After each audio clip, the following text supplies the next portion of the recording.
pessoal, tudo bem? Sejam bem-vindos ao podcast do Banco BV, o Economia em 5 Minutos.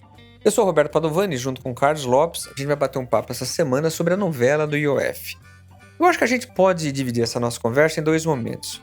No primeiro, eu vou falar como é que analistas e mercados receberam o anúncio da medida.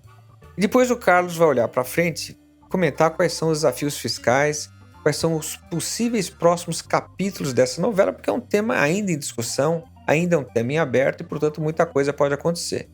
Eu acho que a gente consegue resumir o debate de mercado em 3 temas principais. O primeiro deles tem a ver com as contas públicas. A escolha do IOF reflete uma fragilidade na situação fiscal do país. Isso porque o governo aumentou muito seus gastos em 23 e 24 e isso acabou levando ao aumento do endividamento.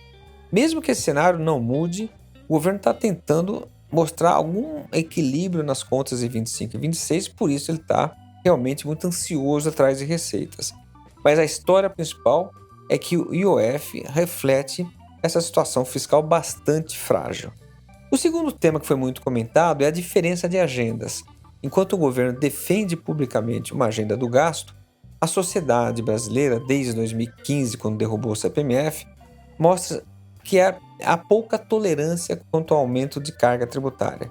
Portanto, a gente tem um impasse, e isso pode levar a uma situação fiscal ainda mais complicada. E por último, há um debate institucional.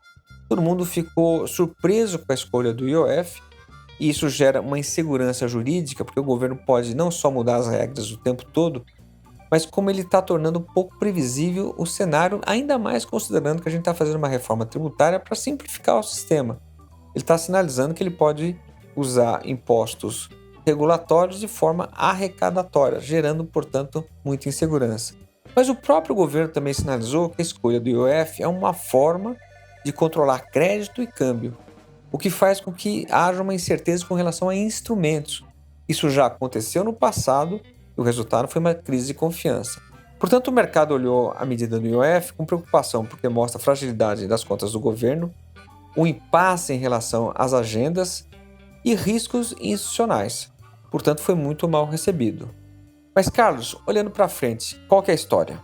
As dificuldades arrecadatórias do governo elas vão continuar. O principal objetivo do IOF foi compensar perdas na arrecadação, dificuldades de reduzir despesas, que estavam complicando aí o cumprimento da meta tanto para 25 quanto para 26 da meta fiscal do governo.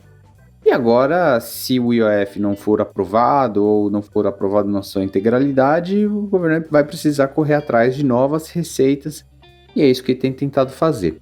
Um tema que volta à mesa e surgiu ali no início do governo e vinha de governos anteriores é a revisão de benefícios tributários. O governo abre mão de receita para dar benefícios fiscais a uma série de setores.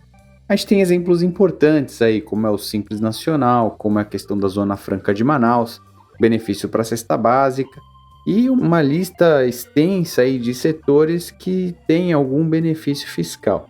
Vira e mexe, o governo tenta revisar essas contas e ver onde que ele consegue reduzir. Mas essas contas só têm subido aí ao longo de vários anos, A dificuldade do governo em atacar esses benefícios é muito grande. Então é uma tentativa que o governo deve fazer, mas olhando para 26, as dificuldades fiscais, as dificuldades de conseguir arrecadação e de reduzir despesas só vão aumentar. E no ano eleitoral, essa estratégia fica ainda mais complicada.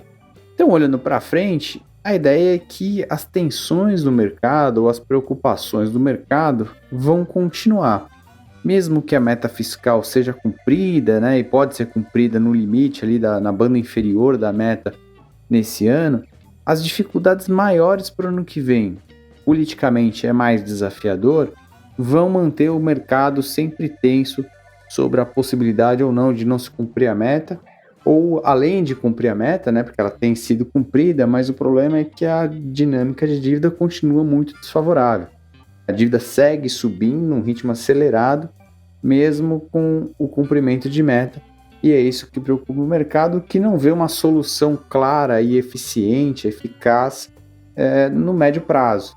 Então, enquanto essa situação não se resolver, ou seja, enquanto o governo não conseguir implementar um corte de despesas significativo ou uma revisão consistente de benefícios tributários, né, que traga uma receita consistente aí para frente, dificilmente essa preocupação do mercado vai desaparecer e, portanto, a gente deve seguir aí num ambiente de volatilidade nos próximos trimestres. Só é isso, obrigado por mais esse episódio. Até semana que vem, um abraço.